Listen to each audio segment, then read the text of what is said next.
नमस्कार मित्रों, मैं हूं आपका मित्र उमेश महादोशी। अभिराम वाणी पर आपका हार्दिक स्वागत है। समकालीन लोककथा की विकास यात्रा में योगदान के क्रम में हम प्रस्तुत करते हैं कार्यक्रम अनूठी लोककथाएं का तीसरा भाग। इस कार्यक्रम में प्रत्येक रविवार को 2 लोककथाएं प्रसारित की जा रही हैं। हमारा प्रयास है कि अनूठी लोककथा में अनुभूति की सघनता पाठकों को विशेष रूप से प्रभावित करने की क्षमता रखती हो, या उसके कथ्य में जीवन मूल्यों में हो रहे परिवर्तनों की शाश्वतता को रेखांकित करने की क्षमता हो, या फिर उसका कथ्य अपने समय की जड़ता को चुनौती देने में सक्षम हो। हमारा प्रयास है कि ये लोककथाएं सामान्य पाठक की समझ और पसंद भी बन सकें। तो प्रस्तुत है कार्यक्रम अनूठी लोककथाएं का तीसरा भाग। आज की प्रस्तुति में प्रस्तुत हैं 2 लोककथाएं जिनका वाचन उमेश महादोशी यानी मेरे द्वारा किया गया है। मित्रों, आज की प्रस्तुति हम लोककथा के पुरोधा श्री मधुदीप जी की स्मृतियों को समर्पित करते हैं। आज की दोनों लोककथाएं श्री मधुदीप जी की प्रतिनिधि लोककथाएं हैं और दोनों में गहरे संदेश निहित हैं। पहली लोककथा का शीर्षक है वानप्रस्थ और दूसरी का शीर्षक है मुर्दा घर। लघुकथा वानप्रस्थ अभिराम साहित्यिकी के जुलाई-सितंबर 2020 तथा मुर्दा घर जुलाई-सितंबर 2017 अंक में शामिल हैं। तो पहले प्रस्तुत है मधुदीप जी की लोककथा वानप्रस्थ। यह जो सामने आप 3 मंजिला धवल संगमरमरी भवन देख रहे हैं, उसे बंसल कुटिया कहते हैं। जनाब चौंकिए मत, इसके मालिक जगदीश लाल बंसल इसे कुटिया ही मानते हैं। उनका बचपन और भरी जवानी एक झोंपड़ी में गुजरे हैं और वे भगवान के बहुत शुक्रगुजार हैं कि उन्होंने उन्हें यह सब कुछ दिया है। इसलिए वे इसे प्रभु की कुटिया ही मानते हैं। जगदीश लाल ने जीवन भर हड्डे पेले हैं। एक मिल मजदूर से शुरू होकर एक छोटे से मिल का मालिक बनने की कहानी में जी तोड़ मेहनत है तो प्रभु का प्रसाद भी। यह 100% सत्य है कि अब तक का जीवन उन्होंने कोल्हू के बैल की तरह आंखों पर पट्टी बांधकर अपने परिवार के लिए और अपने परिवार के चारों ओर घूमकर बिताया है। लेकिन अब वह थक चुके हैं, या शायद उनकी आंखों पर बंधी पट्टी कुछ खिसक गई है। अब मूल कथा शुरू होती है। यह कल शाम का किस्सा है। लाला जगदीश लाल बंसल अपनी पत्नी, दोनों बेटों और बहुओं के साथ खाने की मेज पर बैठे थे। आज हम सब एक साथ हैं। मैं आप सभी से पूछना चाहता हूं कि यह घर परिवार सब कुछ कैसा चल रहा है। उन्होंने कहा तो कोई कुछ समझ न सका।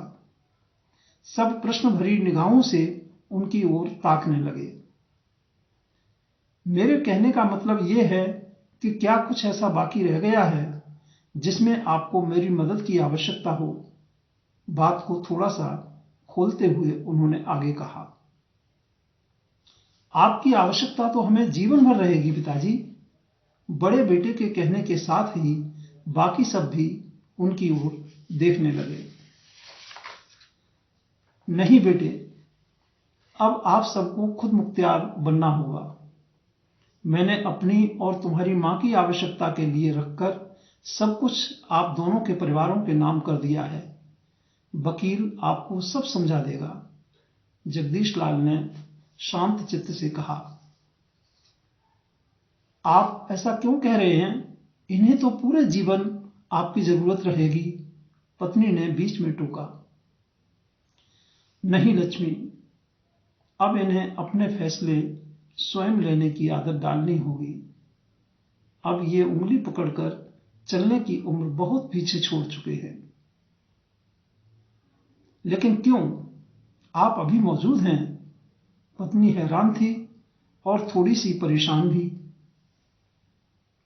लक्ष्मी, हम अपनी उम्र का एक पड़ाव पार कर चुके हैं। अब तक की जिंदगी हमने इनके लिए जी। अब आगे का जीवन मैं तुम्हारे साथ सिर्फ अपने और तुम्हारे लिए जीना चाहता हूं।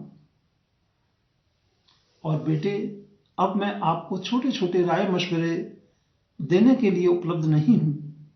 जिंदगी की किसी विशेष परिस्थिति में आप मुझे याद कर सकते हो। इसके बाद जगदीश लाल प्रसन्नचित्त हो भोजन करने लगे। पत्नी शायद उनकी बात समझ चुकी थी, लेकिन बेटे और बहुओं की निगाहों में हजारों प्रश्न थे जिनका अब कोई उत्तर नहीं मिलना था। तो यह थी श्री मधुदीप जी की लघु कथा वानप्रस्थ। और अब प्रस्तुत है उनकी दूसरी लघु कथा मुर्दा घर। यह एक मनहूस दिन है जिसका साया इस सरकारी अस्पताल पर पड़ गया है। पूरा अस्पताल मुर्दा घर में बदल गया है, जहां से सिर्फ उन अभागों की चीखें आ रही हैं जिनके कोई उन्हें छोड़कर चले गए हैं। ये चीखें इस मुर्दा घर से आकर पूरे अस्पताल में फैल रहे सन्नाटे को तोड़ने की असफल कोशिश कर रही हैं। मां, मुझे बचा लो, मैं मर जाऊंगी। 5 साल की बच्ची की चीत्कार डॉक्टर राघव के कानों तक पहुंच रही है।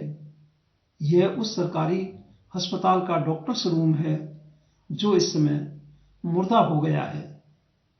डॉक्टर राघव के अलावा यहां 3 डॉक्टर और भी मौजूद हैं, लेकिन वे सब बहरे हो गए हैं। बच्ची की मां बार बार सभी डॉक्टरों के पांव पकड़ रही है। वेतन बढ़ोतरी के लिए इस सरकारी अस्पताल में डॉक्टरों की हड़ताल का यह पहला दिन है, लेकिन पहले ही दिन जैसे सब कुछ ठप हो गया है। निराश पीले जर्द चेहरे कुछ हताश चेहरों का हाथ पकड़े अस्पताल के गेट की तरफ लौट रहे हैं। वह मर जाएगी डॉक्टर। यह चीख सिस्टर मार्था की है, जिसने डॉक्टर राघव को झकझोर दिया है। उसके पांव में गति आ गई है। कहां जा रहे हो राघव? तीनों डॉक्टरों की यह इकट्ठी आवाज है। सुन नहीं रहे हो? वह मर जाएगी, वह चिल्ला उठता है। लेकिन हम हड़ताल पर हैं और आप भी हमारे साथ हैं। हम अपने हक के लिए लड़ रहे हैं। वे उसे रोकने की कोशिश कर रहे हैं। हक से पहले फर्ज होता है मेरे भाई। हम सब आपका बायकॉट कर देंगे डॉक्टर राघव। फिर एक साथ 3 स्वर डॉक्टर राघव के पांवों को बांधने का प्रयास कर रहे हैं। कोई बायकॉट उस शपथ से बढ़कर नहीं है फ्रेंड्स, जो हमने डॉक्टर बनने पर सबसे पहले ली थी। डॉक्टर राघव तेजी से उधर जा रहा है जिधर से उस बच्ची की चीखें आ रही हैं। सिस्टर मार्था उसके पीछे लपक रही है। मुर्दा घर अब अस्पताल में बदल रहा है। यह थी मधुदीप जी की दूसरी लघुकथा मुर्दा घर। श्री मधुदीप जी की इन दोनों लघुकथाओं के साथ हम उन्हें सादर नमन करते हैं। ईश्वर उन्हें अपने श्री चरणों में स्थान दें और हम सबको अपने अपने स्तर से उनके अधूरे कार्यों को आगे बढ़ाने का संबल प्रदान करें। इसी के साथ हम लेते हैं आपसे विदा। आगामी रविवार को फिर मिलेंगे। अनूठी लघुकथाएं कार्यक्रम की श्रृंखला के क्रम को आगे बढ़ाने के लिए ईश्वर हम सब की मदद करें। नमस्कार मित्रों।